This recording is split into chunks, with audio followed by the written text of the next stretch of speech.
안녕하세요. 위드지입니다. 오늘은 13회 행정사 2차 제가 공부했던 방법을 잠깐 조금 설명을 해드리려고 하는데 이 영상 말고도 추후에 도움될 만한 영상을 계속 시간 날 때마다 집어서 업로드 해드릴게요.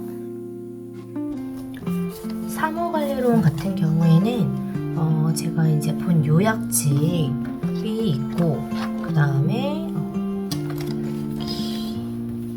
이상기 교수님의 요약집을 일단은 계속 반복적으로 본 다음에 그 다음에 제가 이제 또 노트로 정리를 다시 했고요.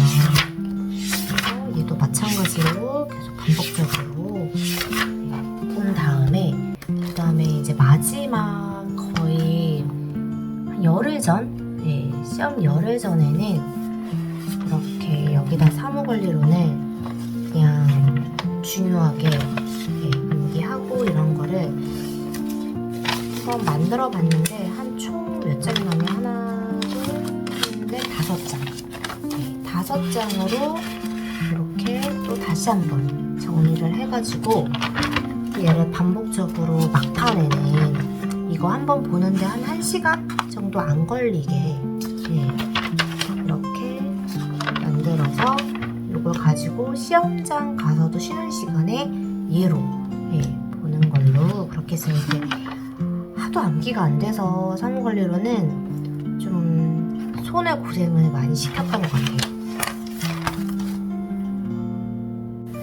그리고 절차론 같은 경우에도 마찬가지로 핵심 요약 책 이준희 행정사님의 요약책 이 책으로 또 열심히 본 뒤에 얘도 똑같은 방법으로 노트에다가 이렇게 정리를 하면서 여기는 또 뭐냐면 아까 그 사무관리론처럼 먼저 정보공개법 같은 경우에는 이렇게 딱 한 장으로 끝날 수 있게 했고 그 다음에 규제법도 마찬가지로 규제법도 거의 한 장으로 끝내고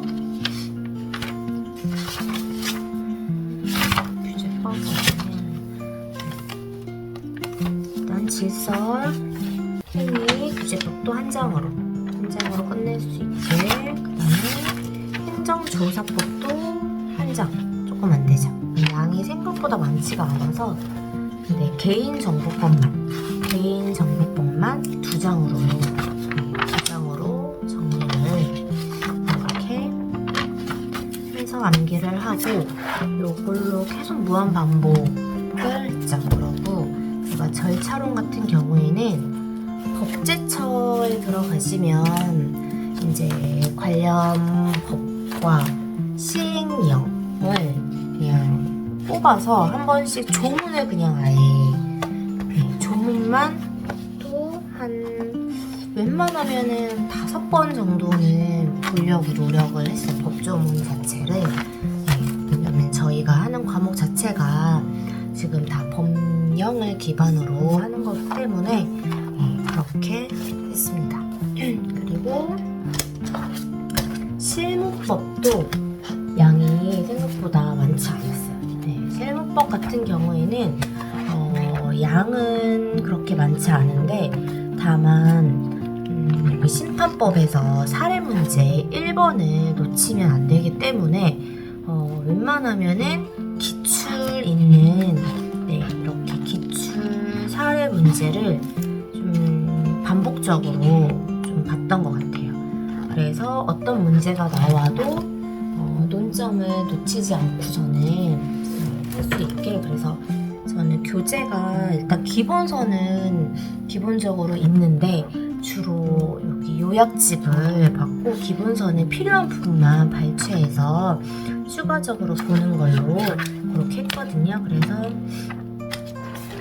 여기 보시면 기본서 맨 마지막에 기출문제 모범 답안이 있어요. 그래서 여기에서 이제 1회부터 나와 있는 뒤에 모범 답안들을 실제 문제와 함께 한 번씩 계속 스킵을 하는 식으로 얘를 막 줄을 쳐서 막 보진 않았고, 그냥 대충 목차를 이렇게 잡아서 답안을 구성을 하는구나 하면서 문제를 파악하는 거를 연습을 하려고 노력을 했던 것 같아요. 그리고 민법 같은 경우에는 사실 민법을 아예 안 할 수는 없어요. 제가 아무리 법을 전공을 하고 계속 그랬다고 하지만 그래도 민법도 계속 저도 놓치는 부분이 생길 수가 있고 긴가민가 할 수가 있기 때문에 민법도 마찬가지로 민법은 제가 그냥 노트로 정리를 해가지고 노트 위주로 받고, 그 다음에 이제 학원에 최신 판례나 자료 주시는 거 그거 꼼꼼하게 체크를 했어요. 왜냐면 최신 판례는 저도 체크를 안 하면 아예 모르고 시험을 풀 수가 있거든요. 그래서 그렇게 했고, 그 다음에 이제 나름 중요하다 생각되는 것들은, 그런 파트들은 이제 별표를 쳐가면서 중요도를 제 스스로 좀 체크를 했던 것 같아요. 그래서 동시행항변권 같은 경우가 기출 나왔던 그 패턴을 보면서 이제 동시행항변권이 만약에 나올 것 같다 하면은 그 중에서도 선행의무자, 동시행항변권 중요할 것 같다 해서 이렇게 또 나름 정리를 해가지고 만약에 문제가 나온다면 빠짐없이 조문과 요건과 효과 이런 거에 대해서 쓸 수 있게 좀 넣었고요. 그 다음에 이제 또 나름대로 여기 별표 있죠. 채권자 위험 부담주의 별표 해놨고, 그 다음에 제3자를 위한 계약 이것도 별표 해놨어요. 이게 왠지 나올 것 같아가지고 나오고, 대신에 이제 제3자를 위한 계약 같은 경우에는 이번에 사례 문제에서도 그랬지만 아예 제3자를 위한 계약이라고 안 알려줬어요.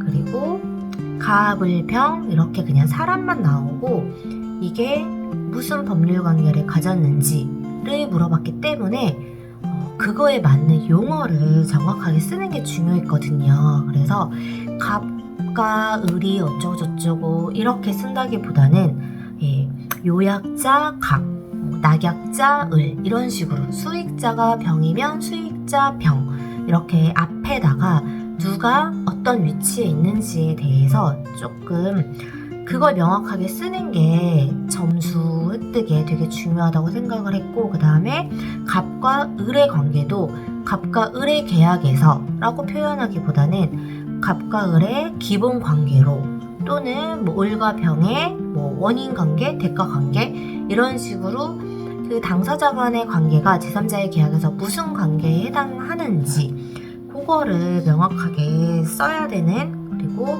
이제 아무래도 제3자를 위한 계약에서 성립요건도 기본적으로 들어가야 된다 생각을 해가지고 성립요건 들어가고, 효과가 이제 정말 결론을 내는 중요 핵심 체크이기 때문에 명확하게 어떤 관계고 어떤 효력이 있는지, 기본 관계가 보상 관계, 기본 관계가 만약에 대가 관계에 무슨 효과가 있는지 이런 식으로 체크를 꼭 해야 되는 것 같아요. 그리고 1-2번 같은 경우에는 이제 수익자가 제3자, 해제 제3자에 해당이 되는지 그게 이제 관건이었는데, 원칙적으로는 해제 제3자에 해당이 안 돼요. 근데 해당이 된다라는 판례가 나와가지고 그거를 묻는 것 같아서 그거를 이제 언급을 해줬고요.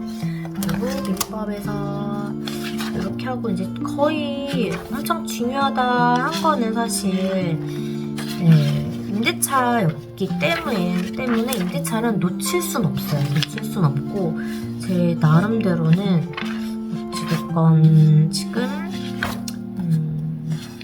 별표를 해가면서 이렇게 정리를 해서 매일 그래도 1시간씩은 민법을 그냥 계속 보자. 그럼에도 불구하고 저도 다른 거는 그래도 무난하게 다 괜찮게 나왔지만 조합을 제꼈어요. 조합이 작년에 나왔는데 설마 올해 또 나올까? 이런 마음으로 그냥 조합을 제끼고, 조합이 생각보다 양이 많거든요. 그리고 나와도 그냥 기본적인 내용만 쓰자 했는데 저한테는 이제 조합이 약간 브리타였던 게 있었던 것 같고, 그 다음에 담보책임 되게 열심히 봤는데 담보책임은 내년에 왠지 출제 예상으로 나름 한번 체크를 해봅니다. 그래서 일단은 저 같은 경우에는 기본서는 기본적으로 갖춰졌지만 거의 요약집으로 정리를 해야 하고, 그 다음에 제 나름 노트를 만들어서 거의 시험 2주가 아니라 거의 한 달, 9월 한 달 동안은 거의 모든 4과목을 9월 한 달 동안은 계속 4과목을 매일 나눠서 보고, 그 다음에 2주 전부터는 4과목을 보되 다 1회독씩 하는 거를 목표로 했었어요. 그래서 저의 이 또 스케줄이 또 따로 있거든요. 보시면 제가 6월부터 시작을 했다고 했잖아요. 그래서 6월 달은 공부할 수 있는 날이 그렇게 많지가 않았어요. 이게 6월 스케줄이었고 생각보다 그냥 강의 조금 듣는 거에 거의 1회독 하는데 5일, 6일 6월 달에는 걸렸고 강의를 들어야 되기 때문에, 그 다음에 7월 달 들어서 이제 반복 목차 암기를 슬슬 들어갔는데, 이때도 한 과목 1회독 하는데 그래도 한 6일 정도 걸렸던 것 같아요. 7월 달도 이렇게 계획을 세웠고, 그 다음에 8월 달이 이제 3일에 한 과목을 1회독 하는 걸 목표로 했어요. 그래서 8월 달이 3일에 한 과목을 목표로 했고, 그 다음에 이제 9월부터는 매일 4과목을 돌리는데, 4과목을 매일 1회독씩은 불가능했고, 그거는 거의 2주 전부터 하루에 4과목 모두 1회독을 다 볼 수 있는 걸 목표로 했는데, 사실 그게 진짜 쉽지가 않아요. 사무관리론 같은 경우에는 하루에 1회독 하는 게 너무 시간을 많이 잡아먹어서 좀 나눠서 걸쳐서 하기도 했지만, 어쨌든 하다가 보니까 뭐 절차론 충분히 2-3시간 만에 1회독이 가능하고, 실무법도 계속 반복을 하다 보니까 걔도 한 2시간이면 1회독이 가능했고, 이제 사무관리론만 계속 막 5시간 앉아 있어도 1회독이 잘 안 돼가지고 걔는 조금 나눠서 했었던 것 같아요. 이렇게 그래서 일단은 저의 공부 어떻게 했는지 궁금하실 수도 있어서 한번 영상을 했고요. 또 추가적인 앞으로 도움이 되실 만한 영상이 있으면 제가 또 올리도록 할게요.